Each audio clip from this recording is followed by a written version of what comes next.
गोयनका जी के निधन पर, डॉक्टर सुभाष चंद्रा के पिता के निधन पर यह खत प्रधानमंत्री मोदी ने संवेदनाओं के साथ डॉक्टर सुभाष चंद्रा को लिखी है, जिसमें उन्होंने लिखा है कि किस तरीके से गोयनका जी व्यक्तित्व के धनी थे, आरएसएस से जुड़े हुए थे, आरएसएस के लिए उन्होंने काम किया। साथ ही पूरे डेवलपमेंट में जो उनका योगदान रहा है गोयनका जी का, वो अभूतपूर्व रहा है, जिसका जिक्र प्रधानमंत्री मोदी ने इस खत में किया है।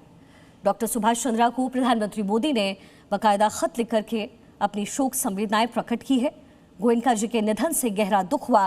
प्रधानमंत्री मोदी की तरफ से इस खत में इस बात का जिक्र किया गया है, व्यक्तित्व के धनी थे गोयनका जी, आरएसएस में उनकी भूमिका बहुत ही प्रगाढ़ रही है और बहुत मजबूती के साथ आगे बढ़े। साथ ही परिवार को एक साथ लेकर के चलने का काम गोयनका जी ने किया और एक बड़ी क्षति है जो आज भारत के लिए है। प्रधानमंत्री मोदी की तरफ से इस खत में ये तमाम बातें लिखी गई हैं। डॉक्टर सुभाष चंद्रा को प्रधानमंत्री मोदी ने ये चिट्ठी लिखी है। पिता के निधन पर उन्होंने शोक संवेदनाएं प्रकट करते हुए ये खत डॉक्टर सुभाष चंद्रा के नाम पर लिखी है।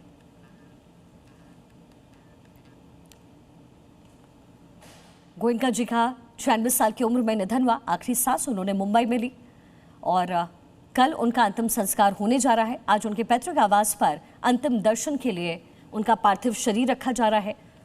नामचीन हस्तियों ने दुख प्रकट किया है, किसी ने वीडियो के माध्यम से तो किसी ने एक्स पर बाकायदा पोस्ट करके शोक संवेदनाएं प्रकट की हैं। साथ ही अब जो आप टेलीविजन स्क्रीन पर देख रहे हैं, यह है प्रधानमंत्री मोदी की तरफ से दी गई श्रद्धांजलि। खत के माध्यम से, पत्र के माध्यम से उन्होंने गोयनका जी को श्रद्धांजलि अर्पित की है, शोक संवेदनाएं परिवार के प्रति प्रकट किया है। डॉक्टर सुभाष चंद्रा जो कि गोयनका जी के बेटे हैं, चेयरमैन डॉक्टर सुभाष चंद्रा के लिए यह खत प्रधानमंत्री मोदी द्वारा लिखी गई है, जिसमें शोक संवेदनाएं हैं। 96 साल की उम्र में गोयनका जी का निधन हुआ। मुंबई में उन्होंने आखिरी सांस ली और आज उनके पैतृक आवास पर अंतिम दर्शन के लिए उनका पार्थिव शरीर रखा गया है।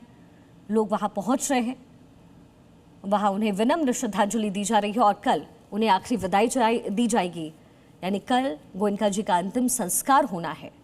तमाम नामचीन हस्तियों ने गोयनका जी के निधन पर दुख व्यक्त करते हुए ट्वीट किए हैं, एक्स पर पोस्ट किए हैं। इसके साथ साथ वीडियो के माध्यम से भी शोक संवेदनाएं प्रकट की हैं और अब प्रधानमंत्री नरेंद्र मोदी की तरफ से लिखा गया वो खत जो कि डॉक्टर सुभाष चंद्रा के नाम है, उनके पिता के निधन पर, डॉक्टर सुभाष चंद्रा के पिता के निधन पर प्रधानमंत्री मोदी ने बाकायदा ये खत लिख करके शोक संवेदनाएं प्रकट की है। लोक कल्याण से भरा हुआ गोयनका जी का जीवन रहा है। गोयनका जी के निधन पर प्रधानमंत्री मोदी ने यह खत डॉक्टर सुभाष चंद्रा यानी गोयनका जी के बेटे के नाम पर लिखे। एसए ग्रुप के चेयरमैन डॉक्टर सुभाष चंद्रा के नाम पर इस खत को प्रधानमंत्री मोदी ने लिखा, जिसमें शोक संवेदनाएं लिखी है। साथ ही गोयनका जी का जीवन कैसे परिपूर्ण रहा है और आरएसएस में उनकी भूमिका किस तरीके से रही, जो काम उन्होंने देश के लिए किया है, इस खत में प्रधानमंत्री मोदी ने उसका भी जिक्र किया। पीएम ने यह भी लिखा है कि कई बार उनसे मिलने का सौभाग्य प्राप्त हुआ। उनका जीवन पीढ़ियों का मार्गदर्शन करता रहेगा। उनकी शिक्षा सदैव परिवार के साथ रहेगी। लोक कल्याण से भरा हुआ गोयनका जी का जीवन रहा है। उनका जाना एक बड़ी क्षति है। कई बार उनसे मिलने का मौका मिला, सौभाग्य प्राप्त हुआ है मुलाकात का। ये प्रधानमंत्री मोदी ने इस खत में लिखा है। ईश्वर से प्रार्थना है कि उनके परिवार को के लिए शोक संवेदनाओं के साथ उनके परिवार के प्रति ये जो संवेदनाएं हैं वो प्रधानमंत्री मोदी ने व्यक्त किया है।